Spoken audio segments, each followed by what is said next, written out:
Umaapela na ng tulong ang ilang taga Mindanao dahil sa mga hindi pa rin humuhupang baha. Ang ilan sa kanila natutulog na sa kalsada, palengke at terminal. Nakatutok live si Jestoni Humamil ng GMA Regional TV. Jestoni.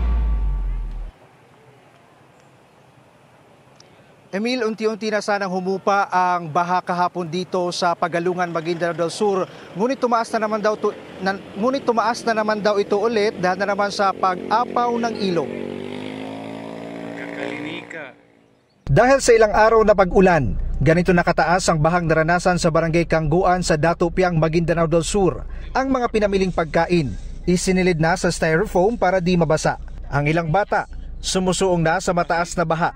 May mga sinasakay na rin muna sa planggana. Maraming mga istruktura rin ang nalubog sa baha sa bayan ng Pagalungan. Di nakaligtas pati munisipyo, police station at paaralan. Sa datos ng MDRRMO Pagalungan, mahigit 11,395 na pamilya ang apektado. May napaulat na ring nasawi matapos umanong malunod. Ganito pa rin ang sitwasyon ngayon dito sa ilang barangay sa Pagalungan, Maguindanao del Sur matapos binaha.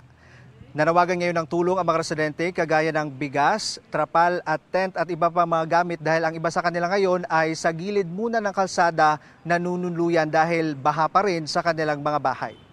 Ang ilang residente nga nasa gilid ng kalsada na pansamantalang natutulong. Si Amir Paglas, buhat-buhat na ang senior citizen na ama. Nasa mahigit 300 na pamilya naman ngayon ang nananatili dito sa public market ng Pagalungan na ginawang temporary evacuation site. Saan kayo natutulog, ma'am, paggabi? Sa sahig lang? Oo. Ano yung pangangailangan ninyo ngayon dito, ma'am? Pagkain. Pagkain.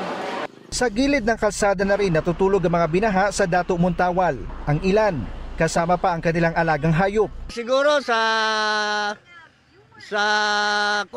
lahat ng taon, isang bisis lang kasi siguro kami hindi ganito na dito sa labas. Bukas lahat. Bukas lang. Tapos hindi kami gabi hindi kami makatulog dahil sa tunog ng sasakyan. Sa tala ng PDRRMO Maguindanao del Sur, umabot sa 68,553 na pamilya ang apektado. Patuloy ang damage assessment ng opisina. Sa ilang bahagi ng Barangay Baliwasan, Zamboanga City, hanggang leeg pa rin ang baha. Ilang fishing vessel din ang sumadsad sa baybayin ng Barangay Kawit. Hindi rin makabiyahe ang malaking bangkang ito. Sa Barangay Pamukutan naman, nagsagawa ng retrieval operation dahil sa 2 bahay na natabunan ng landslide. Maswerteng nakaligtas si Carmelita kasama ang kanyang anak na babae. Ngunit nasawi ang kanyang asawa at 10 taong gulang na anak. Pwede mo ayuda ko na bibenta sa mga kakente na kuraso na ayuda ka naman. Pwede punin na lugar ka di may marito pati anak.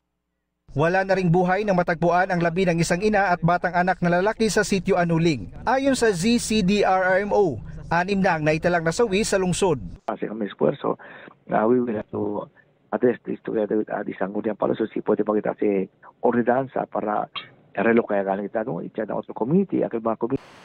Pahirapan na rin ang pagtawid sa ilog ng mga taga-barangay Carmen sa Davao City. Sinira kasi ng rumaragas ang ilog ang kanilang tulay na gawa sa kahoy.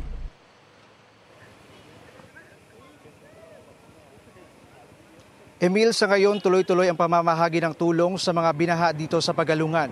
Ngunit ayon sa MDRRMO, kulang pa rin daw ito kaya nananawagan sila sa gustong magpaabot ng tulong na makipag-ugnayan sa kanila. Emil. Maraming salamat, Jestoni Humamil ng GMA Regional TV.